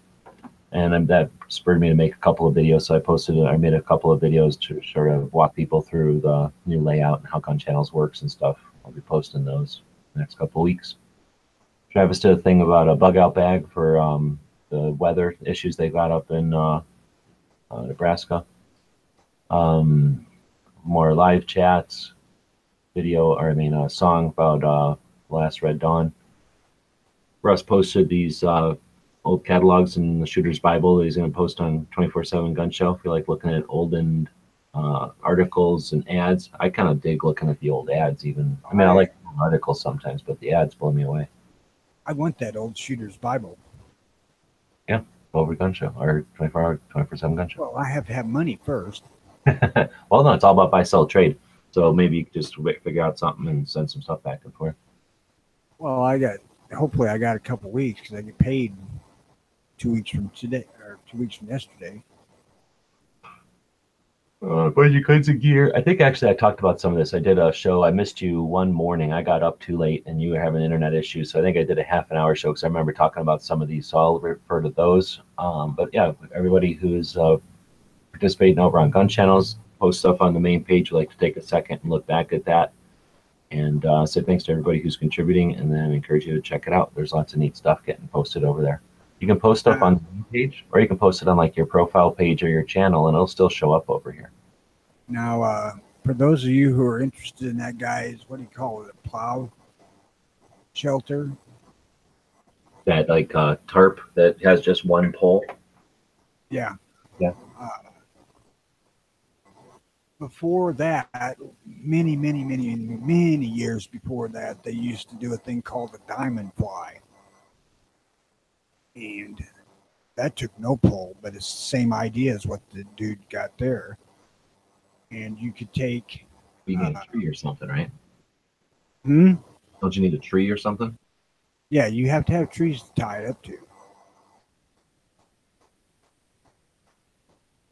But you can take and grab a handful of the thing in the middle and tie a rope to that, make it kind of domed for something if you want to sit under it. And basically, it was called a diamond fly because you used your fly cloth, piece of canvas that you laid down to put on the inside of your regular tent or some shit like that, or to make a porch. Things like that. It was just like a 10-foot square piece of canvas. Yeah, with grommets on the corners. No grommets. Just tied it. Yeah, you just tied it. And it actually works surprisingly well if you build it close to a fire. The funnel effect of that scoop shape is really good about the heat. I slept in one in December, woke up covered with snow, but I wasn't really cold. Wouldn't do that shit now. But, Whenever I got out of Army, I went out to Wyoming for a year, and I'd been camping and stuff my whole life, but in tents and like a pussy. Then I went out to Wyoming, and I went out there to volunteer for the Forest Service and see what it's like working for the Forest Service and stuff. And we were clearing trails, and we did that in the wilderness area, so that meant you couldn't bring chainsaws and shit like that. So in that area, there's quite a bit of horseback riding and just hiking in general, and the snow and shit will knock over trees over the trail, and they don't want people going in there and ruining the shit. So you go in there with saws, you knock the trees out of the way or cut them in half. Basically, if it's a big enough tree, you just got to cut a piece out of it, right? So me and this Indian would go up there, and his job to do it every year, and I would be like the volunteer guy that would help out. And that's where I quit using tents. So I don't use tents anymore when I go camping. I do that just to fly if it's raining or nothing, just blankets. And yeah, definitely a big fan of that over carrying all the crap. And when you're walking, we only walked 40 miles once. We'd easily walk 10, 20 miles up into a place, and whatever comfort balance with weight, there's no contest for me. A tarp and some blankets over a tent and a sleeping bag and all that crap any day. oh shit, yeah. And you can go buy your freaking tarp for like $10 at Walmart and get a 100-foot of rope, and you can sleep any goddamn where you want to, really. Yep, gives you a lot more options. Well, I shouldn't say it. More different options, because you can definitely do some stuff with a tent and stuff that you can't do. Right, and like, I guess I need to make it a little bit more clear. The diamond fly setup is warmer when it's cold than a tent is, unless you got heat in the tent, because you close the tent up and you get very little of the heat from the fire. Whereas the diamond fly, the way the thing's made, it's made like a colonial oven, where the heat goes down into it because it's open, and it works really well. I would prefer using canvas, but canvas has its freaking disadvantages too. I mean, it can leak, especially if you inadvertently touch it. And I guarantee you'll touch it right above your freaking face. At least every time I did, that's the way it worked. Well, yeah, you get up and your head hits it right there. But yeah, I don't do the fly thing because where I go that I would camp, there's either a shelter there or I have to camp in a specific place with a fire pad, and it's just might as well take a freaking tent. I'm not going when it's cold anyway. FYI, Russ is saying if you want that catalog, grab it, and then you can just pay him whenever. Cool.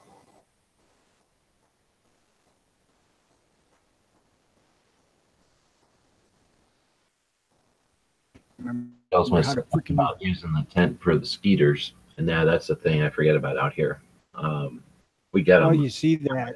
not as bad as what you guys have. You see what I'm talking about though. There ain't mosquitoes because it's fucking cold. That's a good point. I'm trying to remember back then if I gave a shit about the mosquitoes, or if there just wasn't any. We were up there in up on the glaciers when it was still cold, so it's possible it was just too cold for some of the mosquitoes at some points. But I just also don't think I cared that much. And if you have a fire going with some smoke, that usually keeps some of the bugs away. Hell, a can of off ain't that much to carry. Oh, I To don't be like. honest, I don't like. I don't like it either. I'll I've tell never- you. The only time I ever used off and that kind of shit is when my grandma would spray it on me when I was a little kid and I couldn't do nothing about it. But as soon as I could move and complain or get the hell out of there, I don't like the idea. It just doesn't seem that. Why would you spray poison on yourself? It makes no sense. I've seen some natural methods that work really well. I had bought a local place out here, made one out of cedar. And I don't know exactly what they did, but it was somehow made out of cedar. And that worked well. Evidently, bugs don't freaking like cedar. Interesting. And I've checked that too because in the areas of the forest I go in, there's several stands of just cedar. And I think there's it's one of bugs in it. Well, it's like a natural thing, yeah. Like they're, I don't know why, but they probably don't. I don't know. Anyway, yeah, right. So I just took. I can tell you another natural one to take care of gnats, which are a bigger problem here than mosquitoes for the most part. And that's 10-to-1 mix of vanilla and water, vanilla extract. Really, just wear that like, put it on, and then it'll smell them away. Yep. You have to put it on more frequently than like bug spray, but it works.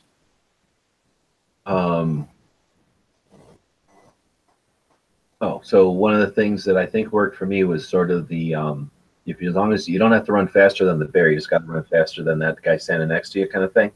Whenever I would go camping and that kind of thing, I think one of the older scouts told me when I was a kid to use ivory soap instead of some smelly soap, because ivory soap just raw doesn't really have smell to it. And my mom used to get pissed because ivory soap would leave like a scum on the bathtub. She'd always get mad when I somehow get myself. I'd go buy my own soap, right? She didn't like that. Anyway, so I would use ivory soap, and I never had any issues with mosquitoes anywhere near as bad as the other people. And it's because they were using some kind of girly soap that their mom gave them. And like I say, it's the mosquitoes got a choice between me, who don't smell, and somebody who smells like a flower. I think that was part of the reason I was able to kind of skeet through. Another thing that works is Avon Skin So Soft. Oh yeah, I remember that one. That was a big one. I don't know if that. I mean, it worked. It was definitely always helpful that one of the like scouts' moms was an Avon lady, but it did work. It wasn't just a scam to get you to buy Avon stuff. My wife was a Avon lady too, and you know, towards the end of when she was doing it, they come out with Skin So Soft bug repellent specifically. Like they figured out instead of trying to fight it, grab it. I don't know that ever worked. The best one that I've run across is the cedar because you know I like the smell of cedar, and I honestly can't say how long that lasted. It was oily, so they were using oils from the tree, so I think it lasted fairly well. You know, bug spray doesn't last all that long.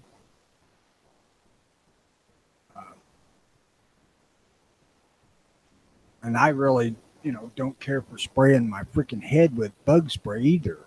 And that's where the gnats are really a problem, buzzing my fucking ears. You know the deal where with gnats, you just hold your hand up. Tried that? No. So I learned that from fishermen when I was a little kid. Gnats bugging you, like, you're sitting on a lake and for whatever reason, you got a shit ton of gnats around your face. Hold your hand up because they go to the highest thing always. So you hold your hand up in the air and they just go up by your hand. I mean, it's not perfect, but if you're just farting around trying to get, a boat going and then you're motoring along and they're gone, it works for a moment or two when they're just bothering you. I actually took to carrying some of that camouflage netting stuff, screen. We throw it over your face. Yeah. Yep. Made me a little freaking head mask, and then, I don't care for the gnats being a few inches away from my face. But yeah, when you're breathing them, it's right in your friggin' ears. Yeah. I have enough trouble hearing as it is. But like I said, the cedar works. Russ is wish I could find it. Russ is saying the gold bond powder,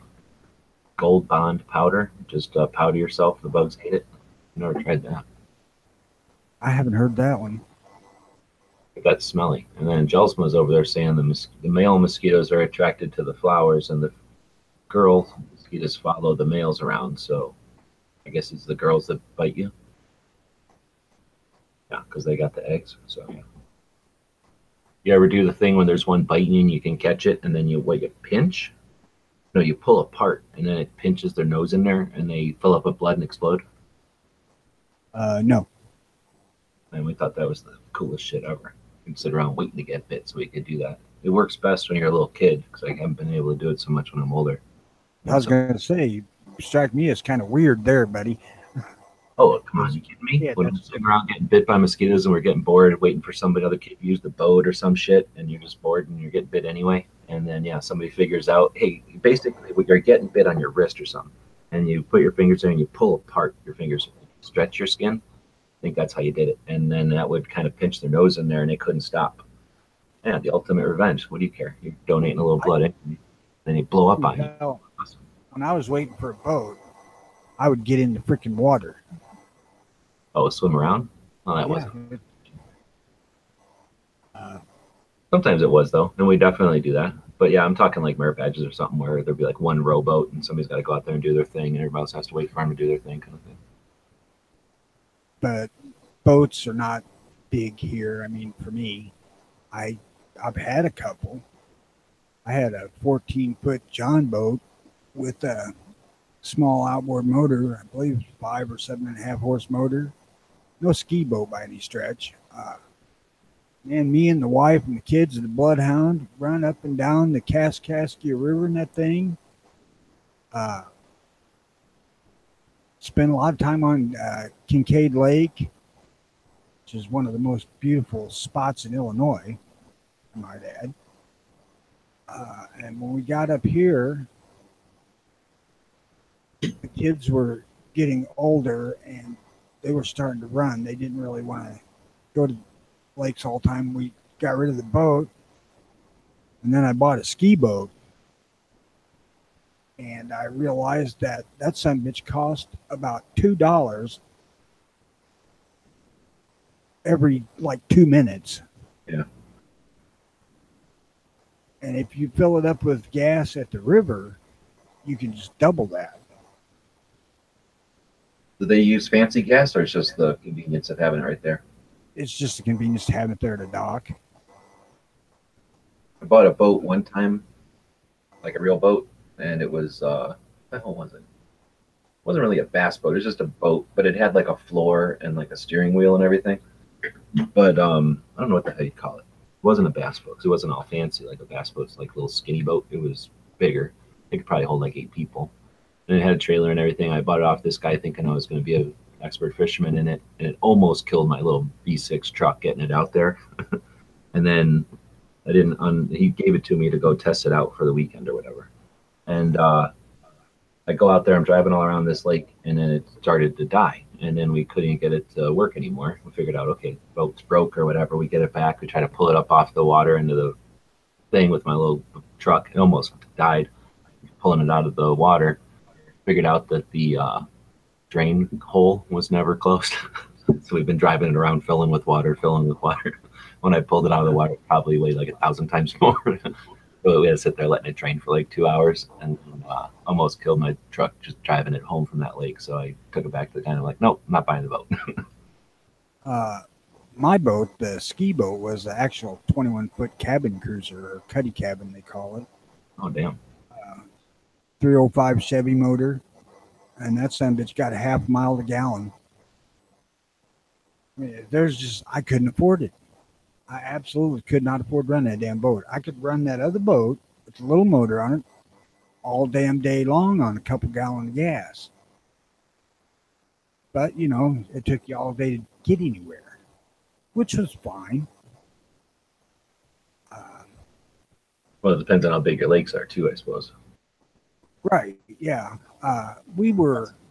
Like it's like 5 horsepower or less. You don't have to have a license and register your boat and all that shit. But yeah, you get a little 4 horsepower motor, or like I have a trolling motor. Good luck. Some of these lakes are as big as some states back home, it seems like. I'm trying to get around. Yeah, Kincaid Lake was like 10 miles wide, but it was all hell they call it when they dam up, flood the valleys. That's what it was. And you know, hell, we didn't know the lake at all, so we never really went, you know, much out of eyesight of the dock, so we kind of keep our bearings. But God, it was pretty. I mean, if you've seen Wisconsin Dells, this looks like that. I don't know if I've ever been to the Dells. It costs money to go there. You know, they got the rock coming up out of the water. I was truly stunned at what I found when I got there. But now it's like 6 hours away. We don't go anymore. And I don't have a boat. Me and the old lady are talking about buying a houseboat to retire to, but I don't think I want to do that either because, you know, it's so damned expensive to run a freaking boat, a big boat.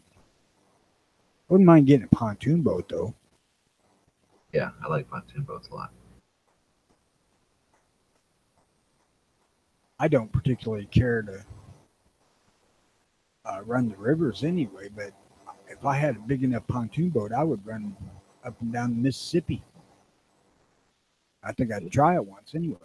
There's the lakes out here are all just reservoirs, right? So they're huge though. I mean, they're long too. They're rivers dammed up, so they're long and big. And there's a couple of them up by Phoenix where, I mean, they're landlocked, you know, right? So these people put giant boats on it, and they're houseboats, like you're saying. They're like little luxury apartments that float around, and they're only going to ever be on that lake. It's weird, but I mean, they're definitely. That's kind of common in the Lake of the Ozarks in Missouri too.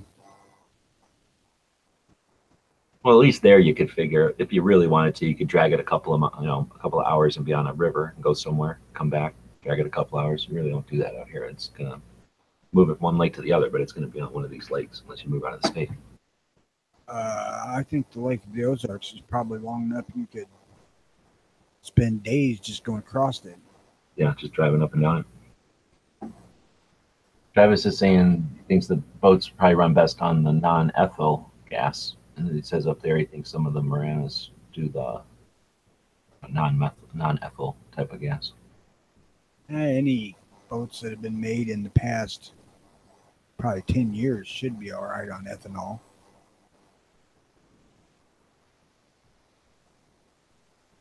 But I don't know though, because most of my little power equipment says that it's not best to run them on the 10% ethanol blends. I do. It's too hot, right? No, it fucks up some of the internals. It'll make them clear plastic hoses brittle. Oh, okay. I've already replaced them twice on my weed eater. This year it's carburetor time. So I figured take a second here. I'm locked on the screen. We're looking over at the 24/7 gun show. So this project we made a couple weeks ago as another feature for the Gun Channel's members. Anybody can go over there and post stuff at auction for free. And got 40 something auctions up there now. Looks like a bunch of mine ended and rolled over. So we see that. And then, so the latest stuff here is all my stuff right now, but there are some other things up here from other people. Russ is talking about posting the catalog. Anybody that wants to post stuff up there, we encourage you to do so. There's some issue with the, once it's over, with the little buy it now button not working, but it's an informal auction site, so you're going to be talking more than likely to somebody from gun channels. Just email back and forth. That's what I've been doing. And it's been working. We've sold maybe $40 worth of stuff, I think, already. Ozzy sent in that holster that got moved along, so somebody appreciates going to use it, and see a lot of pictures of it. And yeah, anything you might have in the garage or the gun room or the range bag or something you want to move along and make a couple extra bucks, trade it. That's what it's for. So 24/7 Gun Show. There's a link down at the bottom of every page on Gun Channels when you're logged in down here. Just click on that and you're there. Did that little Beretta sell? I have it up there at a reserve, I think like 300 or something. So it got bids to like $99, but I'm not going to let it go for $99. So no, it's got bids, and I think it's on its second iteration. So not the most rare gun in the world or whatever. I had 3 of them for a while, and that's the one I kept, but now I'm going to let it go too. It's the US one, I think. I had a US one, I had a South American one, and I had an Italian one.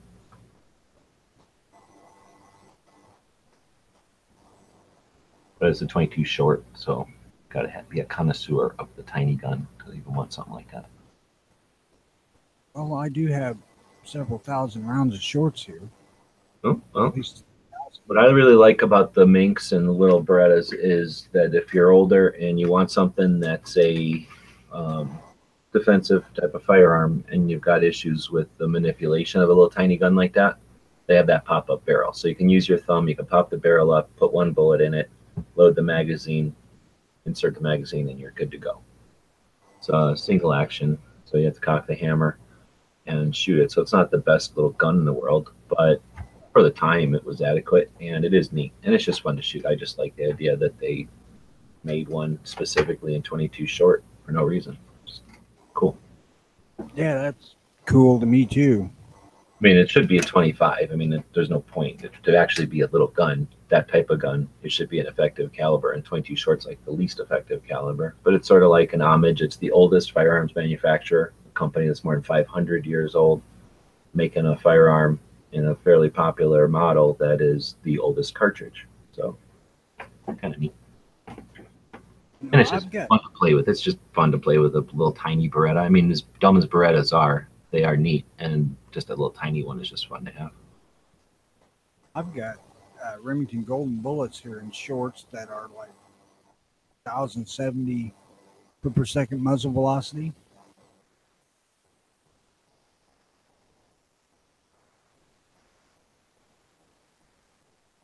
I don't have any time or that much interest to do it, but I saw somebody do something that would be it got me kind of curious about it. But that would be neat when you're saying that, to take a brick of 22 short and all the different 22 shorts I've got, because I've got like rifles and different length barrels and stuff, and then chrono the same ammo but going through different barrels and see what kind of variety or what kind of range you get.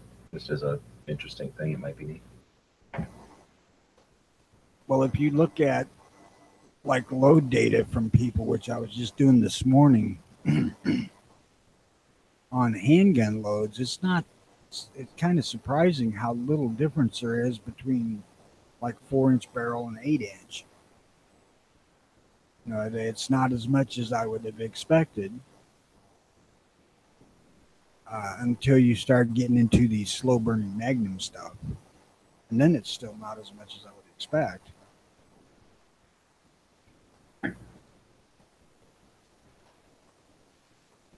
I don't know. I suppose these things have some pretty fast burning powder in them to get that kind of velocity.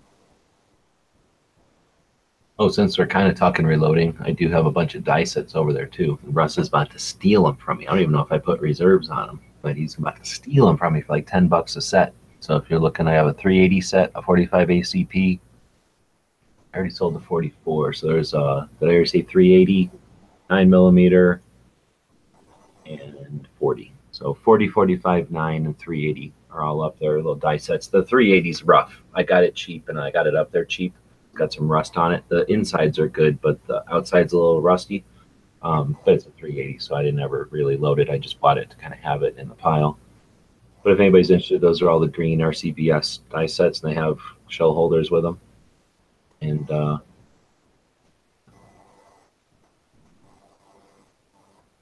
me personally, not looking for any. I got die sets for everything I own except 22. I hear you. Well, I'm going to be digging in. I want to thank everybody who might be listening that's a Patreon supporter of ours. We were able to keep the van again this month, and that's not necessarily a given, so I do appreciate that a lot. And got to keep everything else. So I'm going to be spending the next couple of days here pulling things out of the gun room and putting them up on the 24/7 gun show, putting some things on eBay. Probably not going to bother with Gun Broker. And encourage anybody who's interested in getting some little things here and there. Some of it should be interesting. I have the live stream back on gun websites, which means I'm going to start doing the AK-47 podcast. And there's going to be 2 goals with that one this time around. I have not developed any interest in giving a shit about new products or ways to make your AK look like an AR. So I'm going to start digging into my collection to move stuff, sell it, and pay for the other projects and pay to keep going here. And then build up the AK-47 buyer's guide in the process. So the buyer's guide project was built with a crowdfunding effort a while back. It's a massive platform, the same that we use on Every Second Matters and gun channels. So the idea there was to have a collaborative Kalashnikov resource. I know a lot of people who are into collecting, and I started getting as involved as I am in the collecting and the researching of the Kalashnikov due to the inspiration of these guys. Unfortunately, like a lot of things, lives change, and people don't have the discretionary income or the time or whatever. And it's a little bit further removed now from their deployments.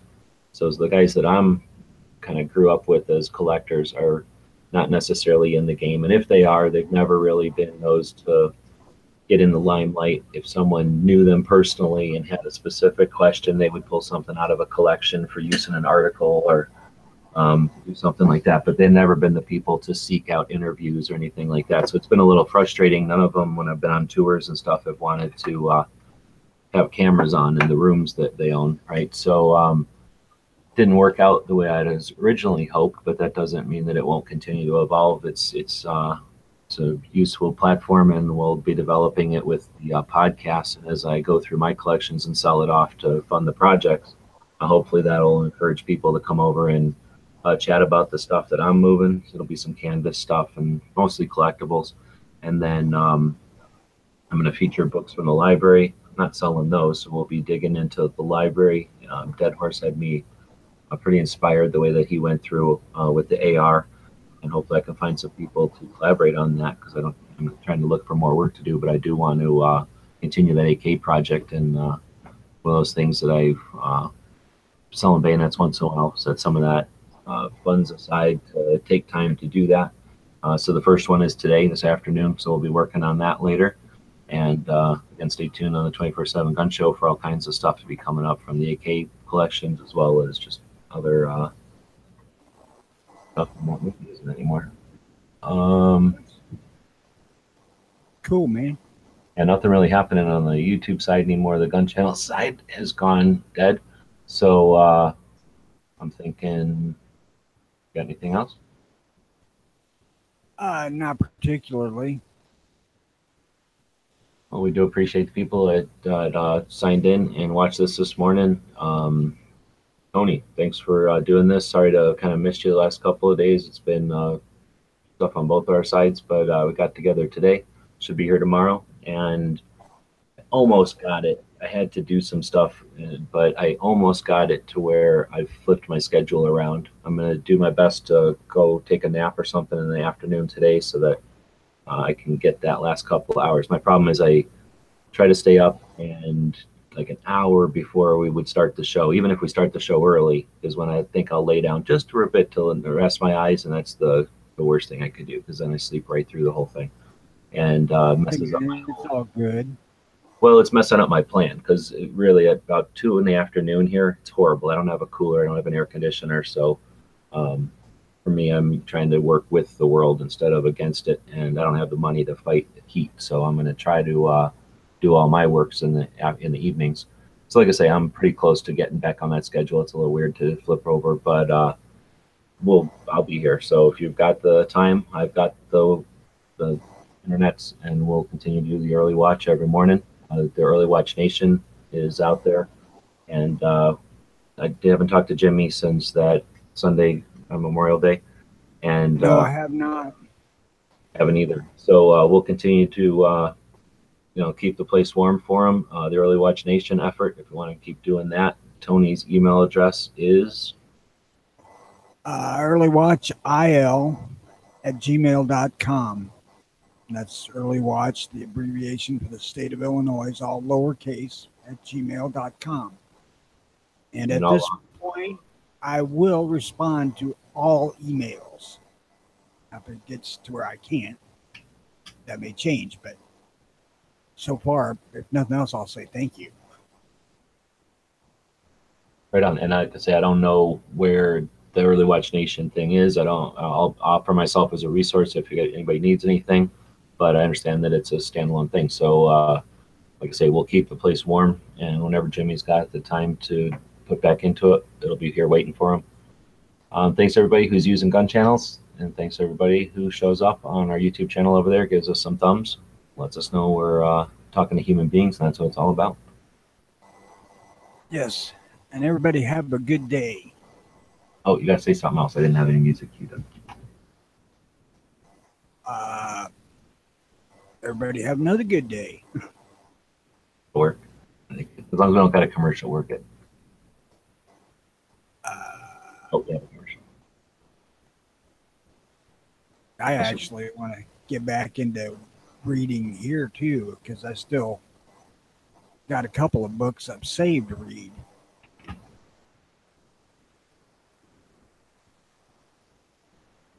I started it and then never did follow up on it. I don't know why. Probably because he had to go have heart surgery. No, it was before that. Probably some catastrophe happened in the shooting world somewhere. Yeah, put down. All right, now I'm all queued up. We'll see you guys tomorrow. Good day, everybody.